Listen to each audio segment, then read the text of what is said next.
ఆంధ్రప్రదేశ్లో అరాచక ఆటవిక ప్రభుత్వ విధానాలకు వ్యతిరేకంగా కోట్లాది మంది ఓటర్లు తరలివచ్చి తమ ప్రజా తీర్పును వెలువరిస్తూ ఉన్నారు. 5 సంవత్సరాలు భరించి ఓపిక చచ్చిపోయి ఈ రాష్ట్రం బాగుపడాలంటే జగన్మోహన్ రెడ్డిని సాగనంపడమే మా ధ్యేయం అన్న లక్ష్యంగా ఉదయం 5 గంటల నుంచే పోలింగ్ స్టేషన్లకు వచ్చి నిలబడి అర్ధరాత్రి దాకా కూడా క్యూలో నిలబడి ఓట్లు వేశారంటే ప్రజలు ఏ విధంగా మార్పును కోరుకుంటున్నారో ఆలోచించాల్సిన అవసరం వచ్చింది. 5 సంవత్సరాలు ప్రతి రంగాన్ని కొనారెల్ల చేశారు, ప్రతి వర్గాన్ని అధోగతి పాలు చేశారు, రాష్ట్రాన్ని కుక్కలు చింపిన విస్తరగా మార్చారు. జగన్మోహన్ రెడ్డి అరాచక ఆటవిక పరిపాలనకు అంతం లేకుండా పోయింది. పోలీసు రాజ్యం నడిపారు, నియంత్రణతో పోగొట్టుతో ప్రభుత్వాన్ని నడిపారు. ఎక్కడా కూడా ప్రజల హక్కులు నడిచేదానికి అవకాశం లేకుండా వారిని అణచివేశారు. ప్రజా ఉద్యమాలను అణచివేశారు, ఉద్యోగుల్ని అణచివేశారు, దళిత వర్గాలను అణచివేశారు, బలహీన వర్గాలను అణచివేశారు. తమ సామ్రాజ్యం ఇష్టారాజ్యంగా చేయొచ్చు ఒక నియంత పోగొడబోయిన ఈ ప్రభుత్వానికి గుణపాఠం చెప్పాలనే లక్ష్యంలో అన్ని ప్రాంతాల నుంచి, ఉత్తరాంధ్ర నుంచి రాయలసీమ నుంచి కోస్తాంధ్ర దాకా కూడా ఒక ఉద్యమంలాగా పోరుబాట పెట్టారు. ఇది ప్రజా ఉద్యమం. ఈ ఉద్యమంలో ఎన్డీఏ కూటమి గెలుస్తూ ఉంది.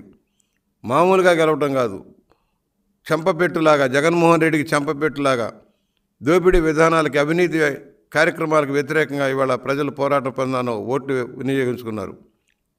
ఒకటే చెబుతున్నాం, న్యాయపరమైన హక్కులను కూడా హరించారు. న్యాయ వ్యవస్థ మీద నమ్మకం లేదు, రాజ్యాంగం మీద నమ్మకం లేదు. తమ జాగీర్దారుగా భావించారు రాష్ట్రాన్ని. తమ అంతేవాసులను పెట్టుకుని రాష్ట్రాన్ని ఖజానాన్ని కొల్లగొట్టారు. ఇవాళ మనం మేల్కోవాల్సింది, రికార్డులన్నీ తగలేసిపోయే పరిస్థితి వస్తూ ఉంది. మనం చూస్తూ ఉన్నాం, ప్రతి రంగంలో కూడా ఎక్సైజ్లో రికార్డులన్నీ తారుమారు చేస్తూ ఉన్నారు, మైనింగ్లో రికార్డులు తారుమారు చేస్తూ ఉన్నారు. ఎక్కడ జీవో కాపీలు కనబడకుండా చేశారు. ఇవాళ ల్యాండ్ టైటిల్ చట్టంలో జరుగుతున్న మోసాలని గమనించుకోకుండా చేయడం కోసం కార్యక్రమాలు తీసుకుంటూ ఉన్నారు.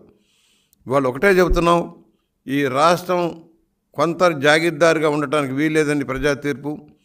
ఇవాళ యువకులు భారీగా వచ్చి ఓట్లు వేశారు.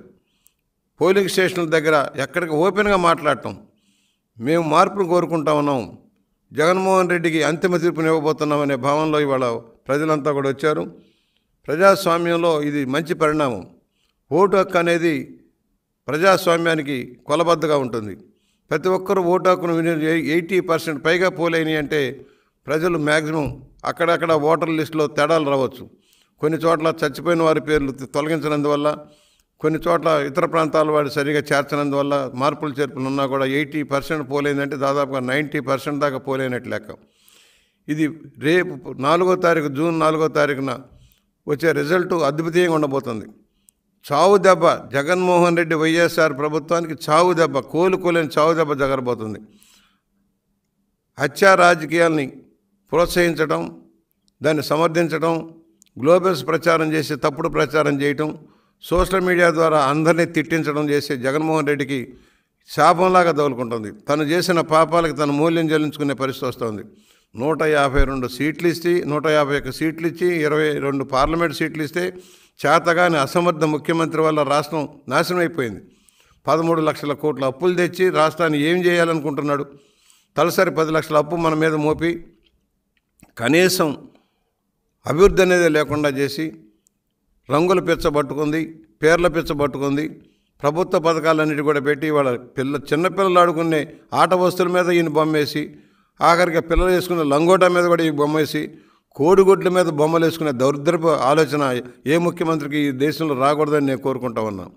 అలాంటి ముఖ్యమంత్రికి ఇవాళ గుణపాఠం చెబుతున్నారు. అనేక చోట్ల రాక్షస క్రీడ, పల్నాడులో కానీ రాయలసీమలో కానీ ఇలా జాగీర్దారులాగా ఏ విధంగా హింసాత్మక ఘటనలు జరిగినాయో, పోలీస్ స్టేషన్లో జరబడి బ్యాలెట్ బాక్సులు ఎత్తుకుపోవడానికి ఎలా ప్రయత్నం చేశారో, మనం ఈవీఎం మిషన్లు ఎత్తుకుపోవడానికి ఎలా ప్రయత్నం చేశారో చూసాం. కొంతమంది అధికారులు సరిగా చర్యలు తీసుకొని పర్యవసానంగా ఇలాంటి సంఘటనలు జరిగినాయి. ప్రజలు ఒక మార్పు కోరుకుంటున్నారు. అందుకనే ఈ స్థాయిలో పోలింగ్ జరిగింది. విజయం తథ్యం. తెలుగుదేశం విజయాన్ని ఆపలేరు, ఎన్డీఏ విజయాన్ని ఆపలేరు. చంద్రబాబు గారి యొక్క నిర్విరామ కృషికి ఇది నిదర్శనంగా నిలబోతుంది. దానికి తోడు అగ్నికి ఆజ్యం తోడైనట్టుగా పవన్ కళ్యాణ్ గారి సహకారం మర్చిపోలేదు. వీళ్ళిద్దరి కలయికతో రాష్ట్రం ముందుకు సాగుతుందన్న నమ్మకం ప్రజల్లో ఏర్పడింది. దానికి తోడు కేంద్రం నుంచి మోడీ గారి సహకారం ఉంటుంది. రాష్ట్రం అభివృద్ధి చెందుతున్న భావనలో భారీ ఎత్తున తరలి వచ్చారు. అందువలన ప్రజాస్వామ్య మనుగడకి ఈ ఎన్నికలు ఒక కొలమానంగా నిలబడబోతున్నాయి. ఆంధ్రప్రదేశ్ భవిష్యత్తుకి, తెలుగు జాతి ఔన్నత్యానికి తిరిగి నిలబెట్టడం కోసం ప్రజలు ఇచ్చిన ఈ మ్యాండేట్ మనకి చిరకాలం గుర్తుండిపోయేలాగా ఉండబోతుంది. విజయం తథ్యం. అసలు డిపాజిట్లు గల్లంత అవబోతున్నాయి. వైఎస్ఆర్ పార్టీ నాయకులకి, సీనియర్ నాయకులంతా కూడా అడ్రస్ గల్లంతయ్యే పరిస్థితి వస్తుంది. ఎవరైతే బూత్ పంచాంగాలు చెప్పారో, ఎవరైతే అరాచకానికి పాల్పడ్డారో, ఎవరైతే దమనకాండకు దోహదపడ్డారో వాళ్ళందరూ కూడా ఈ ఎన్నికల్లో చిత్తుగా ఓడిపోయి ఇంటికి వెళ్ళబోతున్నారు. మేము ఒకటే చెబుతున్నాం, ప్రజాస్వామ్యాన్ని బతికిద్దాం.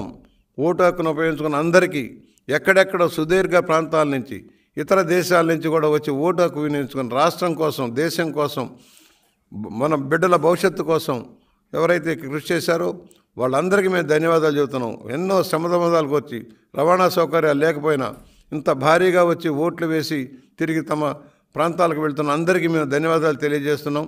సక్రమంగా ఓటింగ్ ఉపయోగించుకోవాలని, అలాగే రేపు జరగబోయే ఎన్నిక కౌంటింగ్లో కూడా జాగ్రత్తలు తీసుకునే విధానంలో ఉండాలి.